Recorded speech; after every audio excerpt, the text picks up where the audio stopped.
I mean, think about the wisdom that these people have that they can share with us. I mean, just from a pragmatic point of view. And so often we just brush them off. Those people have been there. They know what life's about much better than we do. So make sure you honor these people and talk to your parents, talk to your grandparents. Film them.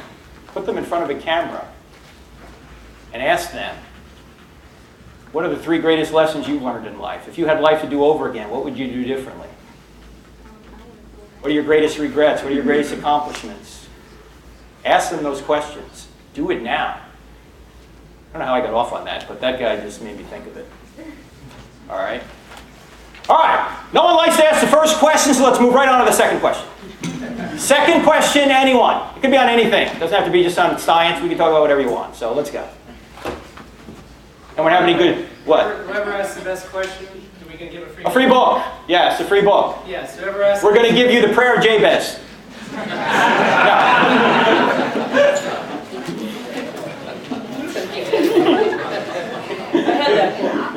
You had the book, okay. I gave away half books. You did, all right, free So book. we'll give a free copy of this. Whoever has the best question, Frank and I will vote. That's right. Yes, ma'am, what's your name?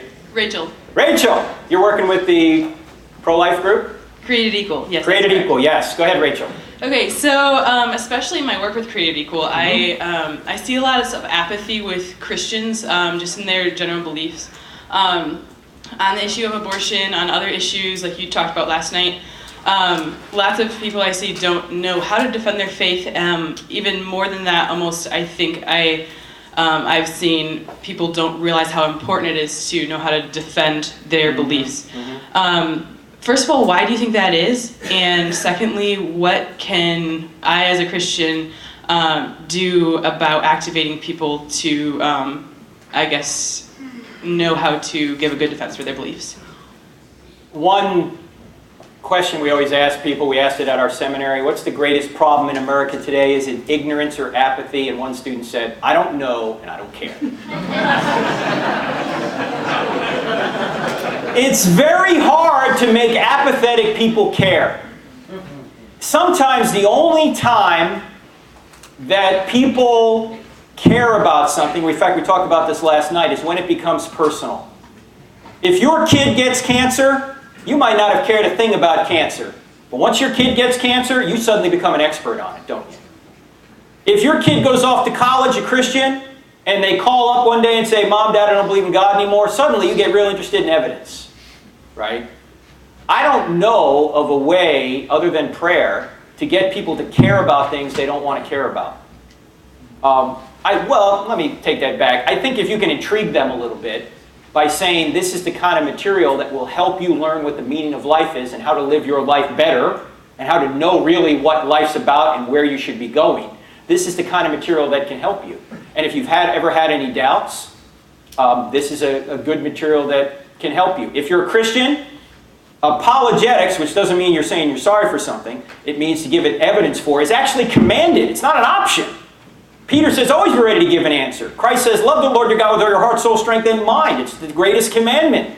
Paul says, demolish arguments and take every thought captive to Christ. Jude says, defend the faith. I mean, you can go on and on. All these writers in the New Testament are saying, you better know why this is true. So it's not an option. We're supposed to know why it's true. So you can use that. You can use the practical way of just saying, hey, you're going to need this someday. In fact, the best time to get evidence for God is when you don't need evidence for God, right? The best time to get a friend is when you don't need a friend. The best time to flood-proof your house is before the rain starts. So I think there was a guy that said something like, if you build your house on a rock, it's something better than on the sand. Have you guys heard of that? Some guy said that somewhere. So do it now. Get prepared now before the storm comes. Does that make sense? Yeah. All right. Thanks so much, Rachel, and thanks for the work you're doing. Yes, sir.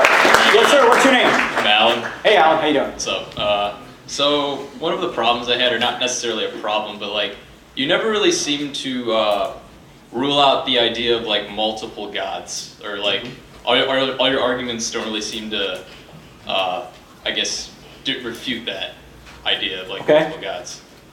Or, Well, why are there not multiple gods? Or Yeah, why is it yeah, not possible? why are there not polytheism, multiple in gods? other Yeah, words. polytheism. Okay. Because if you have multiple gods, they're created. They're not eternal. If you go back philosophically, you're going to realize, and Aquinas does this, and even Aristotle does this, you're going to realize there can only be one infinite.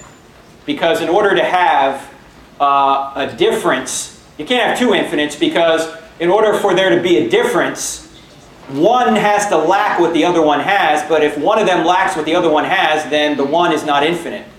So there can't be two infinites, there can only be one infinite. Also, you could use what's called Occam's razor, which says you don't multiply causes beyond necessity. If you only need one God to create the universe, it makes more sense to say there's only one God than to say you've got all these multiple gods. So there's a couple of ways of coming at that. Okay, but like then why does God have to be infinite then? Like why can't God be not infinite? Well, that would be a finite God, and he'd be created then. He wouldn't be a uncreated being. But he could still be uncreated if he's finite. Is that No, correct? he's contingent then if he's finite. Contingent. In other words, he's not necessary. His existence and essence don't connect. He is a created being if he's finite. If he's not infinite, he's created or contingent. Okay. All right. I'll think about We it. can talk more, Al. That's all right. Some of this stuff is like trying to gargle peanut butter. I'm with you on that. All right. Yes, sir. What's your name? Hi, I'm Brennan Corrigan. Hey, Brian. How you doing? Sorry, Brennan. Oh, Brendan. I'm sorry. Yeah, sorry. Everybody gets it wrong. It's okay. Okay. Go ahead, Bill. This isn't. Steve, thank you. But this isn't directly related to the crimes argument, but it's something that interested me about what you said about scientists, about how they'll like fudge evidence to get. Some will. Yeah. Obviously. Yes. not Sorry, all. I didn't mean to generalize that. But you said like. Anybody who disagrees with me is fudging data. Oh, of course. Okay. Let's just make that for the record. Okay. Go ahead. And Go ahead, Al. All right. Thank you.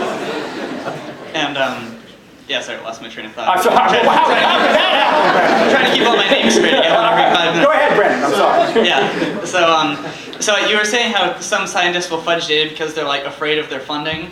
And, Losing their funding. Yeah, losing their funding. And like interestingly, that's like something that I've heard like newly atheist friends say about Christian parents. It kind of reminded me of that. What do you mean? Like the idea that like a lot of my like Christian or otherwise religious friends will say like I'm afraid to tell my parents that I'm an atheist because like they'll do this to me or they'll punish me in this way. And so like if it's such a problem that scientists are fudging data because they're afraid of the consequences, how do we make sure the same thing isn't happening on the Christian side? Atheist Richard Feynman,